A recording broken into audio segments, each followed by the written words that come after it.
எல்லாரும் திருப்பிக் கொள்ளுங்கள். மத்திய எழுதின சுவிசேஷம்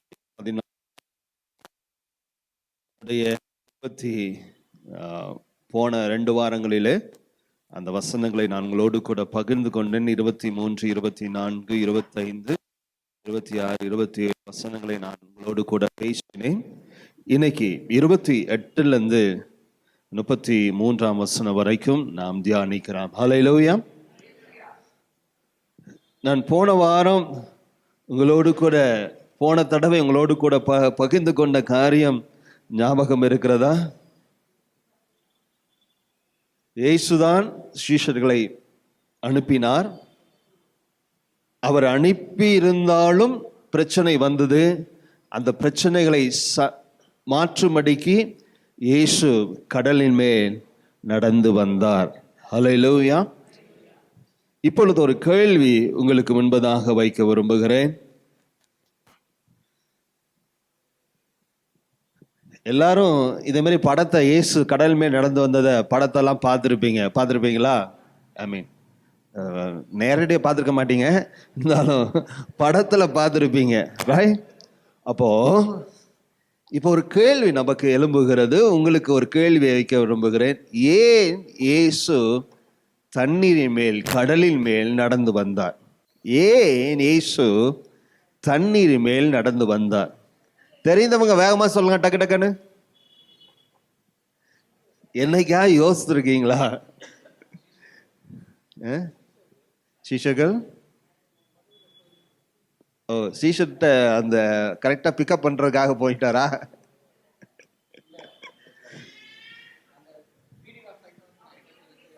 என்னமா? ஓகே, நடக்குது. ஓகே, அவங்கள புரியல எனக்கு.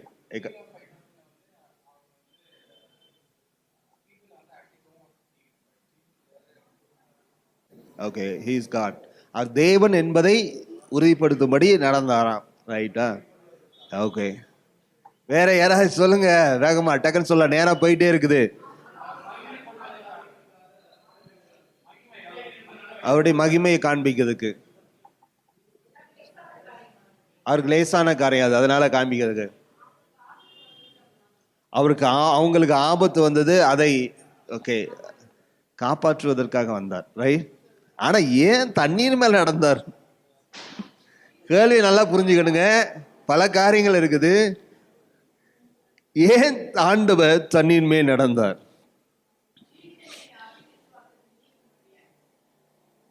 சீஷர்களின் அவிசுவாசத்தை நீக்கும்படிக்கு. அவங்களுக்கு என்ன அவிசுவாசம் இருந்துச்சு? அதுல அவர் நடந்து வந்து போன பிறகு தானே. முதல்ல ஏன் ஆண்டவர் நடந்தார்? படகு இல்லையா? அதனால படகு இல்ல, அதனால நடந்து வந்துட்டார். அவருடைய வல்லமையை வெளிப்படுத்தும்படி வந்தார். ஹல்லேலூயா. எல்லாம் நீங்க சொன்னதெல்லாம் சரிதான். எல்லாருக்கும் கரங்களை தட்டுவோம். ஆமென்.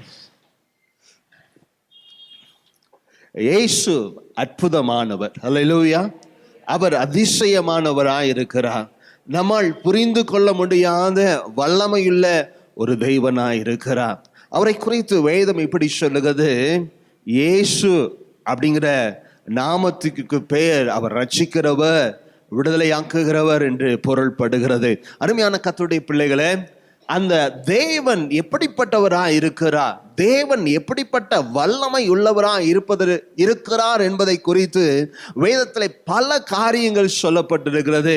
இன்னும் வேத அறிஞர்கள் எப்படி சொல்லுகிறாங்க, அதை எப்படி ஆண்டவரை இருக்கிறார் என்பதை குறித்து சொல்லப்படுகிறது என்றால், ஒம்னி பிரசன்ட், ஒம்னி பொட்டன்ட், ஒமினிஷன்ஸ், 3 காரியங்களை சொல்லுகிறார்கள். அதற்கு தமிழ் அர்த்தத்தை நான் சொல்ல விரும்புகிறேன் என்றால், ஒமினிபொட்டன்ட். ஒமினிபொட்டன்ட்னா என்ன? சர்வ வல்லமை உள்ளவரா இருக்கிறார். ஒமினிசென்ஸ்னா சர்வ வியாபி, சகல். ஒமினிசென்ஸ் சர்வ ஞானி, சர்வத்தையும் எல்லாவற்றையும் அறிந்திருக்கிறவர். ஒமினி பிரசன்ட், சர்வ வியாபி, எங்கும் வியாபித்திருக்கிறவர் என்பதை குறித்து நான் சொல்லுகிறேன். ஆமென். சொல்லப்படுகிறது. omnipotent அப்படின்னா having unlimited power. omnipotent அப்படின்னா சர்வ வல்லமை உள்ளவர் என்பதற்கு பொருள் என்ன தெரியுமா? அன்லிமிட்டெட் பவர் உள்ளவர். ஆமென். ஹல்லேலூயா. தேவனால் செய்யக்கூடாத ஒரு காரியம் இந்த உலகத்திலே இல்லை என்பதுதான் அதனுடைய பொருள். ஹல்லேலூயா. இங்கே இயேசு அந்த தண்ணீர் மேலே நடந்து வந்ததனுடைய பொருள் என்னென்றால் அவர் பொட்டன்டா இருக்கிறதுனால தான் அப்படி நடந்து வந்தார். ஹல்லேலூயா. அவரால் செய்யக்கூடாத காரியம், அவரால் நிகழ்த்த முடியாத ஒரு காரியம் இந்த உலகத்துல ஒன்றுமே இல்லை என்பதை இந்த சீஷைகள் புரிந்து கொள்ளும்படிக்கு ஆண்டவர் நடந்து வந்தார். ஹல்லேலூயா. ஆமென். அருமையான கர்த்தருடைய பிள்ளைகளே, அது மாத்திரமா? ஆண்டவர் நமக்கு முன்மாதிரியை வைத்து போனார் என்று வேதம் நமக்கு சொல்லுகிறது. அப்படி என்றால் இங்கே மிகவும் மிகவும் முக்கியமான ஒரு காரியம், ஏன் இயேசு தண்ணீர் மேல் நடந்தார் என்றால், நன்றாக கவனித்து பாருங்கள். நான் சொன்னேன், அவங்க தேவன் நமக்கு ஒரு முன்மாதிரியை வைத்து போனார். அப்படி என்றால் இயேசு நடப்பாரானால் அதை பார்க்கிற, அவரை பின்தொடர்கிற நம்மாலும் தண்ணீரின் மேல் நடக்க முடியும் என்பதை காண்பிக்கும்படியாக இயேசு தண்ணீர் மேல் நடந்து வந்தார். ஹல்லேலூயா. ஹல்லேலூயா. ஏன் இயேசு தண்ணீர் மேலே நடந்தார்? தன்னுடைய ஃபாலோவரா இருக்கிற, தன்னுடைய சீடர்களா இருக்கிற இந்த சீஷர்களாலும் இந்த தண்ணீரின் மேல் நடக்க முடியும் என்பதை காண்பிக்கும்படியாக இயேசு தண்ணீர் மேல் நடந்து வந்தார். அவர் omnipotent இருக்கிறது போல அவர் சர்வ வல்லமையுள்ளவராய், மகிமையான காரியங்களை செய்கிறவராய் இருப்பது போல அவரை விசுவாசிக்கிற அத்தனை பேரும் அவரை போலவே அற்புதங்களையும் அடையாளங்களை செய்யும்படிக்கு ஆண்டவர் அவர்களுக்கு வல்லமை கொடுக்கிறார் என்பதை அறிவிக்கும்படிக்கு இயேசு தண்ணீர் மேல் நடந்து வந்தார். ஹல்லேலூயா. ஆமென். ஹல்லேலூயா. ஆமென். உலகத்தில் எந்த மனுஷனும் செய்ய முடியாத ஒரு காரியத்தை இயேசு செய்தார். ஹல்லேலூயா. அருமையான கர்த்தருடைய பிள்ளைகளே, ஆமே, உங்களுடைய வாழ்க்கையிலும் என்னுடைய வாழ்க்கையிலும் அவரை பின்பற்றுகிற நாம் அவரை போலவே மாற ஆண்டவர் அழைத்திருக்கிறார். ஹல்லேலூயா. பக்கத்துல எங்களை பார்த்து சொல்லுங்க, ஆண்டவரை போல இருக்கும்படிக்கு ஆண்டவர் உங்களை அழைத்திருக்கிறார். எப்படிப்பட்ட அற்புதம், எப்படிப்பட்ட காரியம்! அசாத்தியமான காரியங்களை நம்முடைய வாழ்க்கையில செய்யும்படிக்கு ஆண்டவர் நம்மை அழைத்திருக்கிறார். எப்படி இயேசுவானவர் அசாத்தியமான காரியங்களை அன்னைக்கு செய்தாரோ, அதை போல அசாத்தியமான காரியங்களை உங்களுடைய வாழ்விலும் என்னுடைய வாழ்விலும் நாம் நிகழ்த்தும்படிக்கு ஆண்டவர் நம்மை அதற்காக அழைத்திருக்கிறார். ஆமே, ஆமே. தண்ணீரில் நம்மாலும் நடக்க முடியும். காரணம், இயேசு நடந்தார். ஹல்லேலூயா.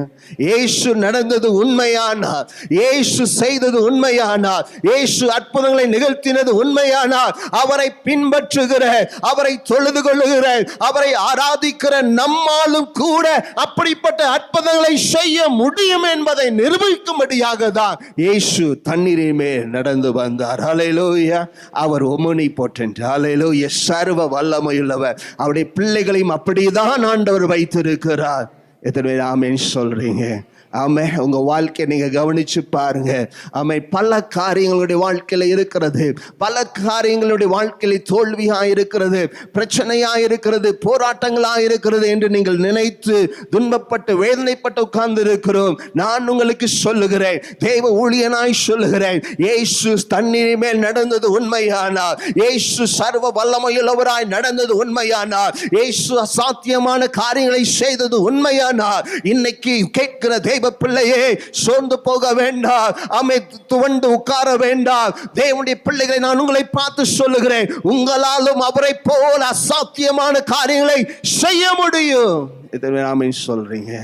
ஹல்லேலூயா. கவலைப்படாதீங்க, துவண்டு போகாதீங்க. நாம் பார்க்கிற இயேசு, ஆராதிக்கிற தேவன் சர்வ வல்லமை உள்ளவராயிருக்கிறார்.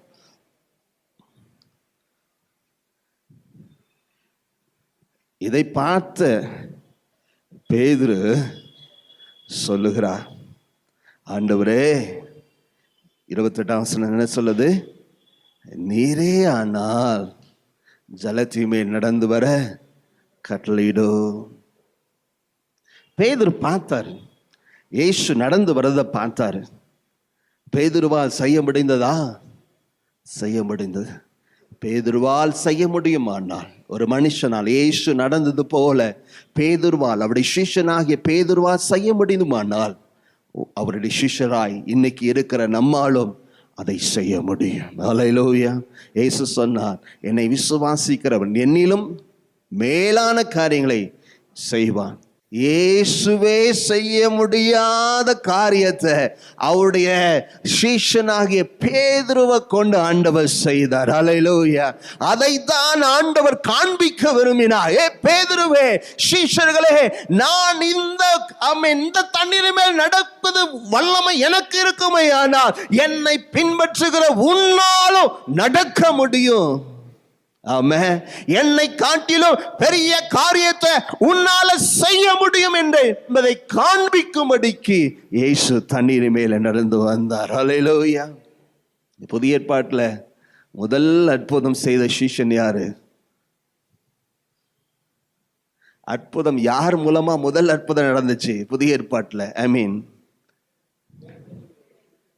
அப்போஸ்தலர் நடபடியில் சபை ஆரம்பிக்கப்பட்ட பின்பதாக யார் மூலமா செய்யப்பட்டது? பேதுரு. அப்போஸ்தலர் 3ஆம் அதிகாரத்தில் வாசிப்பீங்களா? என்னிடத்துல வெள்ளியும் பொண்ணும் இல்லை, நசரேயனாகிய இயேசுவின் நாமத்தினால எழுந்து நட. அவ்வளவுதான். அவன் நடந்த. இயேசு எப்படி அற்புதம் செய்தாரோ அதே போலதான் பேதுரு அற்புதம் செய்தார். அல்லேலூயா. அந்த சீஷன் செய்திருப்பாரானால், அவருடைய சிஷ்யர்களாய் இருக்கிற நம்மை கொண்டும் ஆண்டவர் செய்ய உண்மையில் அவராயிருக்கிறார். சோர்ந்து போக வேண்டாம். அல்லேலூயா. பக்கத்துல இருந்து பார்த்து சொல்லுங்க, பேதுரு செய்திருப்பாரானால் உங்களை கொண்டும் இயேசு செய்வார். கரங்களை தட்டி ஆண்டவரை மகிமைப்படுத்தலாம்.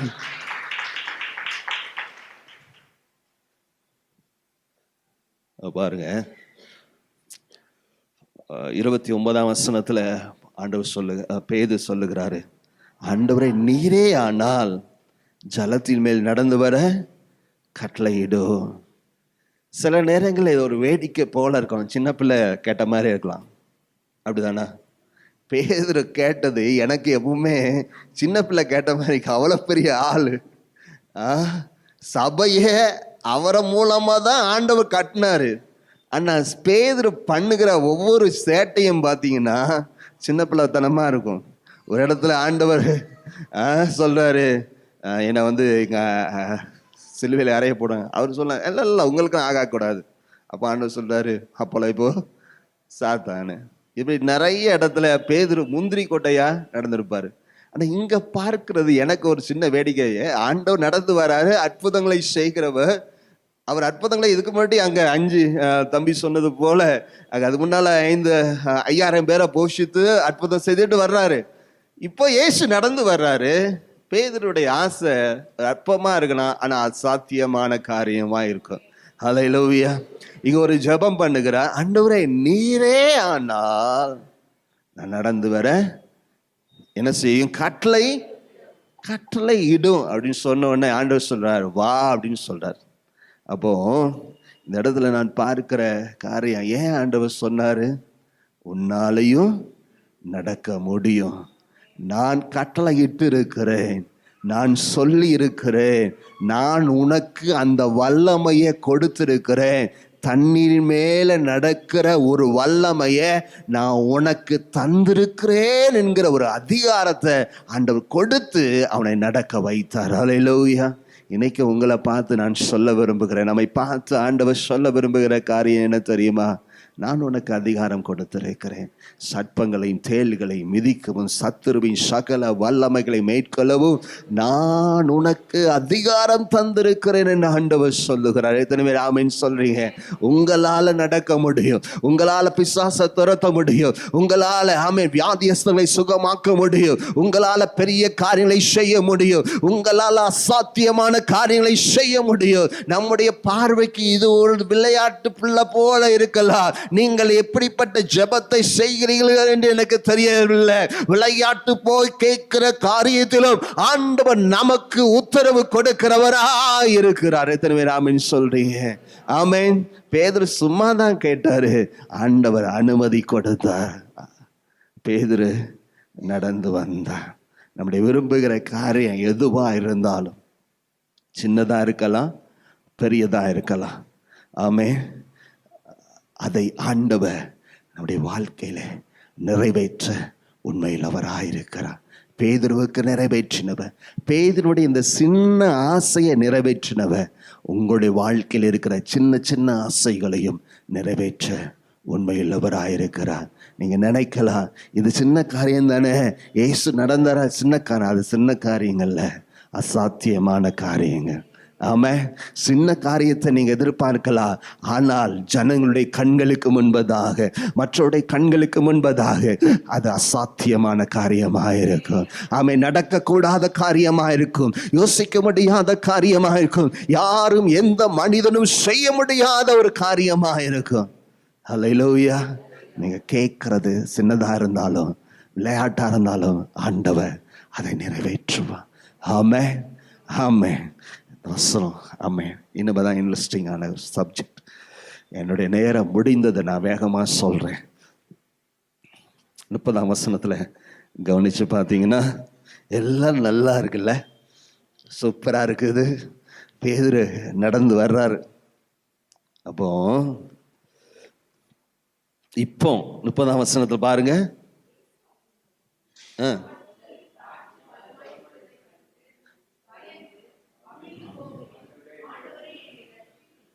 ரட்சியும் என்று கூப்பிட்டார். ஹல்லேலூயா. நல்ல ஆரம்பித்த பேதுரு அழகா நம்பிக்கையோட காலை வச்ச பேதுரு பார்க்கிறார், ஆகா தரையில நடக்கிற மாதிரியே இருக்குதே. அப்படி நடந்து வந்து கொண்டு இருக்கிற பேதுரு திடீர்னு முங்க ஆரம்பித்தார். பொதுக்குன்னு உள்ள போக ஆரம்பிக்கிறாரு. ஏன் அவர் போனாரு? ஏன் உள்ள போனாரு? அவர் நடக்கும்போது கடல் எப்படி இருந்துச்சு? அமைதா இருந்துச்சா? அவர் நடக்கும்போது வசனம் பாருங்க, நல்ல அவர் நடக்க ஆரம்பிக்கும் போது எப்படி இருந்துச்சு? அதுக்கு நீங்க 23ஆம் வசனத்துல 24ஆம் வசனத்துல பாத்தீங்கன்னா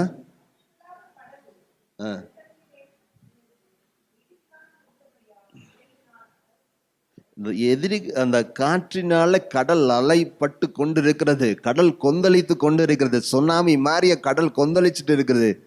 அந்த நிலைமையில தான் இயேசு நடந்து வந்தாரு. இப்போ அதே நிலைமையில தான் பேதுரு இறங்கி நடந்துட்டு இருக்கிறாரு.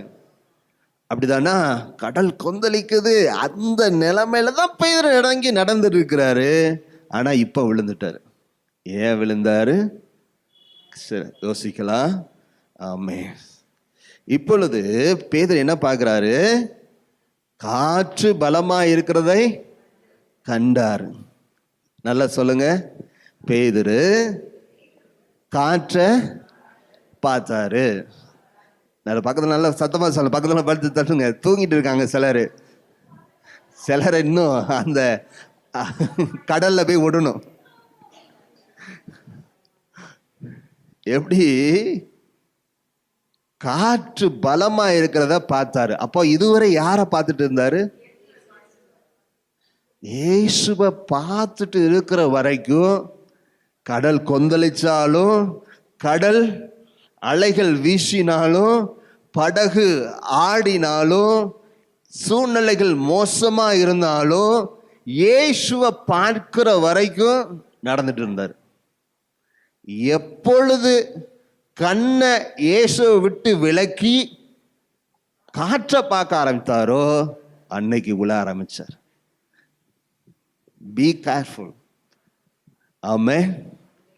நம்முடைய கண்களை ஃபாதர் பாடியிருக்கிற கண்களை பதிய வைப்போம் கர்த்தரா இயேசுவை மேல். ஹல்லேலூயா. ஆமென். வசனம் சொல்லுது, விசுவாசத்தை துவக்கிறவரும் முடிக்கிறவருமாய் இருக்கிற இயேசுவை நோக்கி. இயேசுவை தான் நோக்கணும்.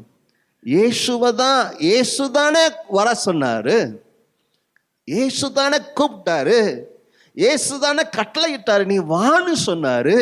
அந்த இயேசுவை அழைத்த ஆண்டவரை, கூப்பிட்ட ஆண்டவரை, ஆமென், வான்னு சொன்ன ஆண்டவருடைய முகத்தை பார்த்துட்டே நடந்தா ஒழுங்கா போயிருக்கலாம். ஆனா சூழ்நிலைகளை பார்த்துட்டு, அங்க இருக்கிற காரியங்களை பார்த்துட்டு, பார்த்த உடனே முங்க ஆரம்பித்தார். இன்னைக்கு நம்முடைய வாழ்க்கை பாருங்க. ஆமா, அவருடைய வாழ்க்கையில போராட்டங்கள் இருந்தது உண்மைதான், பிரச்சனைகள் இருந்தது உண்மைதான், துன்பங்கள், வியாதிகள், பலவீனங்கள் இருந்தது உண்மைதான். இயேசுவை பார்த்துட்டு போகும்போது அந்த பிரச்சனைகள், பலவீனங்கள், போராட்டங்கள் ஒன்றுமே இல்லாமல் இருந்துச்சு. ஆமாவா இல்லையா? ஆமா. ஆமா. நம்ம ஜெபித்த போது, வேதத்தை வாசித்த போது, தேவனோடு கூட அந்த ஐக்கியத்தில் இருந்தபோது, இயேசுவையை பார்த்துட்டு அவரை பார்த்துட்டு நடக்கும்போது, ஆமே, நம்ம ஒழுங்கா போயிட்டு இருந்தோம், நல்லா நடந்துட்டு இருந்தோம். ஆனால் எப்பொழுது சூழ்நிலைகளை பார்த்தோமோ, எப்பொழுது பிரச்சனைகளை பார்த்தோமோ, எப்பொழுது தோல்விகளை பார்த்தோமோ, அப்பொழுது நம்முடைய வாழ்க்கை கீழே போக ஆரம்பிச்சிச்சு. நம்முடைய வாழ்க்கை தோல்விக்கு நேராக போக ஆரம்பிச்சு, நம்முடைய வாழ்க்கை அழிவுக்கு நேராக போக ஆரம்பிச்சு. இன்னைக்கு தேவனுடைய வார்த்தையை கேட்கிற தேவ பிள்ளையே, உங்களுடைய வாழ்க்கை முங்கிக் கொண்டு இருக்குமே ஆனால், உங்களுடைய வாழ்க்கை கீழே போயிட்டு இருக்கணுமானால், உங்களுடைய ஆசீர்வாதங்கள் தடைப்பட்டு கொண்டு இருக்குமே ஆனால், நாம் சிந்திக்க வேண்டிய ஒரு காரியம் இருக்கிறது. நம்முடைய கண்கள் யாரை நோக்கி பார்த்து கொண்டு இருக்கிறோம்? யோசித்து பாருங்க. ஆசீர்வாதமே இல்லை, விடுதலையே இல்லை, இந்த காரியத்திலிருந்து எப்பொழுது விடுதலை ஆக்கப்படுவோம் என்று நீங்கள் யோசித்துக் கொண்டு இருக்கிறீங்க. நான் தேவன் ஊழியலா உங்களுக்கு ஒரு ஆலோசனை சொல்லுகிறேன். உங்க கண்கள் எங்க இருக்குது? யாரை பார்த்துட்டு இருக்கிறோம்? மற்றவர்களை பார்க்கிறோமா? பிரச்சனைகளை பார்க்கிறோமா? போராட்டங்களை பார்க்கிறோமா? நிந்தை, அவமானங்களை பார்க்கிறோமா? தேவ பிள்ளைகளே, நான் சொல்ல விரும்புகிற காரியம் தெரியுமா? உங்க போராட்டங்களை காட்டிலும், உங்க வேதனையை காட்டிலும், உங்க துன்பங்களை காட்டிலும், உங்களுக்கு வருகிற சூழ்நிலைகளை காட்டிலும், ஆமென், அவைகளை காட்டிலும் உங்களை அழைத்த தேவன் உண்மையில்லவர். அவர் உங்களை வர சொன்னது உண்மையானா, உங்களை காப்பாற்றுவது, நடத்துவது உண்மையா இருக்கும். ஹல்லேலூயா. பாருங்க, அவங்க பார்த்தா கீழே விழுந்த ஆரம்பிச்சான். ஆரம்பம் அங்கதான் ஆரம்பிக்குது. அப்போ கண்களை எங்க வைக்கணுமா? இயேசு மேல. பிரச்சனை வந்த உடனே, இப்ப கண்ணை திருப்பின உடனே என்ன வந்துச்சு? பேதுருக்கு முங்க ஆரம்பிச்சாரு. என்ன வந்துச்சு? பயம் வந்துச்சு. ஏன் பயம் வந்துச்சு? 31 வசனத்துல ஆண்டவர் சொல்றார், ஏன் பயம் வந்துச்சு? சொல்லுங்க, ஏன் பயம் வந்துச்சு? சரி, ரைட், அதுதான் இப்போ சொல்லிட்டு இருந்தேன். அடுத்து சொல்லுங்க, ஏன் அவர் பயம் வந்துச்சு? சந்தேகப்பட்டார். சந்தேகம்னா என்ன? இப்போ கேள்வி டக்குன்னு முடிச்சிடுறேன். சந்தேகம்னா என்ன சொல்லுங்க. எல்லாரும் சந்தேகத்தோட என்ன பாக்குறீங்க?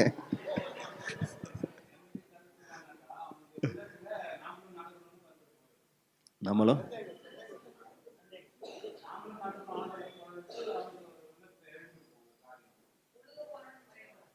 உள்ள போகிறான்னு பயம். ஏ, ஓகே.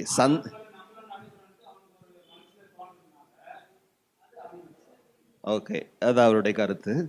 ஸோ அடுத்து, வாட் இஸ் டவுட்னா என்ன? டவுட்டு தான் சந்தேகம். சந்தேகம்னா என்ன? நம்பிக்கை இல்லை. ஓகே, நம்பிக்கை இல்லாதனால வருகிறது சந்தேகம் அப்படிங்கன்னா ஓகேங்களா? சரி, ஓகே. ஸோ நான் அதான் ஆண்டவர் சொல்லுகிறார், அற்ப விசுவாசியே ஏன் சந்தேகப்பட்டாய்? சந்தேகப்பட்டார்னா எதை சந்தேகப்பட்டார் அவரு? எப்படி? பயம் பயம் பயம் வந்துச்சு. பயம் ஏன்? சந்தேகப்பட்டதுனால பயம் வந்துச்சு. ரைட்டா? சந்தேகப்பட்டதுனால பயம் வந்துச்சு, அதனால முங்க ஆரம்பிச்சாரு. ஓகே, இப்போ எதை அவன் சந்தேகப்பட்ட? ஆண்டவர் சொல்றாரு, அற்ப விசுவாசி ஏன் சந்தேகப்பட்டான்னு கேட்டாரா இல்லையா? எதை சந்தேகப்பட்டார் அவரு? இயேசுவே சந்தேகப்பட்டார். ஓகே, அது பாயிண்ட் வந்துட்டாங்க. ஓகே, நான் சொல்றேன்னா, சந்தேகம் என்னன்னா உண்மையை ஏற்க மறுக்கிறது தான் சந்தேகம். That's deny the truth. ஓகேங்களா? சந்தேகம் என்னன்னா உண்மையை ஏற்க மறுக்கிறது. ஓகேங்களா? இப்போ இவர் என்ன உண்மையை ஏற்க மறுத்தாரு? Okay, correct. இப்போ பாருங்க, சந்தேகம் எங்க ஆரம்பிச்சுன்னா ஆண்டவருடைய வார்த்தை மேல சந்தேகம் வந்துச்சு. ஆண்டவர் தானே சொன்னாரு, உன வான்னு நான் கட்டளை இட்டு இருக்கிறேன். அவனுக்கு பேதுரு என்ன கேட்டார்? நீ வர என்ன கட்டளை இடுன்னு சொல்லிட்டார். உடனே கட்டளை இட்டாரு ஆண்டவர், வான்ட்டாரு. வான்னு சொன்னத அவருடைய வார்த்தையின் மேல சந்தேகப்பட்டாரு. எதை பார்த்து சந்தேகப்பட்டாரு? சூழ்நிலைகளை பார்த்து சந்தேகப்பட்டார். இப்ப நான் சொல்ல விரும்புகிற காரியம் என்ன அப்படின்னா, எப்பொழுது தேவ வார்த்தையின் மேல சூழ்நிலைகளை பார்த்து தேவ வார்த்தையே சந்தேகப்படுகிறோமோ அப்போ கீழே போயிட்டே இருப்போம். எதனவுக்கு புரிஞ்சிச்சு? Do you understand what I'm trying to say? எப்பொழுது ஆண்டவர் உங்களுக்கு நமக்கு சொன்ன வார்த்தையின் மேல சந்தேகம் வருகிறதோ அப்ப என்ன வரும் தெரியுமா? என்ன வரும்? பயம் வரும். பயம் வந்துச்சுன்னா அப்படியே கீழே போவோம். ஆண்டவர் உங்களை ஆசீர்வதிப்பேன்னு சொல்லியிருக்கிறாரு, உங்களை அழைத்திருக்கிறாரு, நான் கூட இருக்கிறேன்னு சொல்லியிருக்கிறாரு, உன்னை நான் நடத்துவேன்னு சொல்லியிருக்கிறாரு, உன்னை இரட்டிப்பான நன்மையை தருவேன்னு சொல்லியிருக்கிறாரு, உன் தேவையை நான் சந்திப்பேன் என்று சொல்லியிருக்கிறாரு, உன்னை நான் குணமாக்குவேன் என்று சொல்லியிருக்கிறாரு. இதன் மேல நம்ம சந்தேகப்பட்டா பயம் வரும். இந்த ஆபீஸ்ல என்ன நடக்குமோ, வேலையில என்ன நடக்குமோ, 4 பேரை லே ஆஃப் பண்ண உடனே நமக்கும் புலி கரைக்குது. நம்மளே அடுத்த தானா? நான் சொல்லுகிறேன், உங்களை அந்த வேலையை கொடுத்தவ, உங்களை அழைத்திருக்கிறவ. ஹல்லேலூயா. ஆமா, உங்க தொழிலை கொடுத்தவ, உங்களை அழைத்தவர். வான்னு சொன்னது அவர் தான், போன்னு சொன்னது அவர் தான், உன்னை நடத்துவேன்னு சொன்னவ அவர் தான். அந்த வார்த்தையை சந்தேகப்பட வேண்டாம். நீங்க சந்தேகப்பட்டா பயம் வந்துடும். எனக்கு அப்படி நிறைய நடந்திருக்குது. ஆண்டவர், ஐயோ இது இல்லைன்னா என்ன பண்றது, இப்படி பண்ணலன்னா வேற ஏதாவது போயிடலாமா, எதையாவது செஞ்சிடலாமா, அப்படிலாம் எனக்கு சந்தேகம் வந்திருக்கு. ஆண்டவர் தெளிவாக சொன்னாரு, நீ சந்தேகப்படாத. உன் பயத்துக்கு காரணம் உன்னுடைய சந்தேகம் தான். என்ன சந்தேகம்? நான் கொடுத்த வாக்கு தத்தத்தை நீ இன்னும் நம்பல. காலங்கள் மாறலாம், சூழ்நிலைகள் மாறலாம், ஆனால் நான் சொன்ன வாக்கு தத்தங்கள் ஒருபோதும் மாறாது. அது நிச்சயமாகவே நடக்கும். இன்னைக்கு சொன்னதுதான் அது அப்படியே நிறைவேற்றுவார். ஹல்லேலூயா, ஹல்லேலூயா. எத்தனை ஆமென் சொல்றீங்க? ஆமே. இன்னைக்கு பக்கத்துல பார்த்து சொல்லுங்க, ஆண்டோடைய வார்த்தைய சந்தேகப்படாதீங்க. சந்தேகப்பட்டா பயம் வரும். பயம் வந்துச்சுன்னா மூழ்கி போவீங்க. ஹல்லேலூயா. புரிஞ்சா எத்தனை பேருக்கு? ஆமே. உங்களுக்கு ஒரு நற்செய்தி இருக்கிறது. ஏன்னா நீங்களும் நானும் ஆண்டவருடைய சீஷர்கள், தேவனால் அழைக்கப்பட்டவர்கள், தேவனால் தெரிந்து கொள்ளப்பட்டவர்கள். இப்போ பேதுரு என்ன பண்ணுகிறாரு? 30ஆம் வசனம் கடைசி பகுதி, ஆண்டவரே என்னை ரட்சியும், ஆண்டவரே என்னை ரட்சியும். ஆமா, ஆண்டவர் அவர் ரட்சகர், ஆண்டவர் ரட்சகர். இயேசு என்றாலே அவர் ரட்சகர் தான். ஆமே. நீங்க மூங்கி கொண்டு இருக்கலாம், கீழே இருக்கலாம், துவண்டு கொண்டு இருக்கலாம், தேவனுடைய வார்த்தையை நம்பாம பல நேரங்களில் பயந்து உட்கார்ந்து கொண்டு இருக்கலாம். நற்செய்தி சொல்லுகிறேன், உங்களை கைப்பிடித்து தூக்கி விடுகிறதற்கு இரட்சகராகிய இயேசு இந்த இடத்துல இருக்கிறார். அல்லேலூயா. நீங்கள் மூங்கிக் கொண்டு இருக்கலாம், பரவாயில்ல. ஆமென். நீங்கள் துவண்டு இருக்கலாம், பரவாயில்ல. கவலையா இருக்கலாம், பரவாயில்ல. முடிந்தது என்ற நிலைமையில நீங்க வந்திருக்கலாம், பரவாயில்ல. இப்ப பேதுரு தன்னுடைய சுயத்தின் மேல் சாயாம இயேசுவை நோக்கி பார்த்தாரு. அவர் நல்ல மீனவர் தான், நல்ல கடலில் நீச்சல் தெரிந்தவர் தான். ஆனால் இப்பொழுது அவர் பார்க்கிறது யாரை தெரியுமா? இயேசுவை பார்க்கிறாரு. இயேசுவே, ஆமென், இரட்சகரே, ஆண்டவரே ரட்சியும் என்று கூப்பிடுகிறார். அப்படி கூப்பிட்ட போது இயேசு உடனே, அந்த வசனம் சொல்லுகிறது, உடனே அவன் கையை பிடித்து நீட்டி தூக்கினாரா. அல்லேலூயா. ஆமென். தெய்வ பிள்ளையே, இன்னைக்கு உங்களை பார்த்து நான் தெய்வ ஊழிய நான் சொல்லுகிறேன். ஒருவேளை நீங்க நுங்கிக் கொண்டிருக்கிறார், கவலைப்படாதீங்க. உங்களை தூக்குறதற்கு ஒரு இரட்சகர் இருக்கிறார். அவருடைய பெயர் இயேசு கிறிஸ்து. அவர் பெயர் இயேசு கிறிஸ்து. அவர் இரட்சகர். உன்னை தூக்கி விடுவார். ஆமென். நீ எந்த நிலைமையில இருந்தாலும், எந்த சூழ்நிலைகள் இருந்தாலும், என்ன போராட்டங்கள் இருந்தாலும், நீங்கள் முங்கிக் கொண்டிருந்தாலும், நான் தெய்வ ஊழியனாய் உங்களை பார்த்து சொல்லுகிறேன், அவர் உங்களை தூக்கி விடுவார். நீங்கள் போக வேண்டிய இடத்துல அவர் உங்களை கொண்டு வைப்பார். அல்லேலூயா. ஆமென். போராட்டங்கள் எவ்வளவு பெருசா இருக்கலாம், ஆமென், தோல்விகள் எவ்வளவு பெருசா இருக்கலாம், நிந்தைகள் எவ்வளவு ஆமென் பெருசா இருக்கலாம், நான் சொல்லுகிறேன், தெய்வ ஊழியனாய் நான் சொல்லுகிறேன், உன்னை தூக்கி படகுல வைப்பாருங்க. அல்லேலூயா. ஆமென். பக்கத்துல இருந்து பார்த்து சொல்லுங்க, உங்களை தூக்கி விடுவதற்கு இயேசு உங்க கூட இருக்கு. இயேசு உங்க கூட இருக்கிறாரு. அவர் உங்களை தூக்கி விடுவார். அவர் உங்களை தூக்கி விடுவார். கரங்களை தட்டி ஆண்டவருக்கு நன்றி சொல்லுவோம். ஹல்லேலூயா, ஹல்லேலூயா, ஹல்லேலூயா.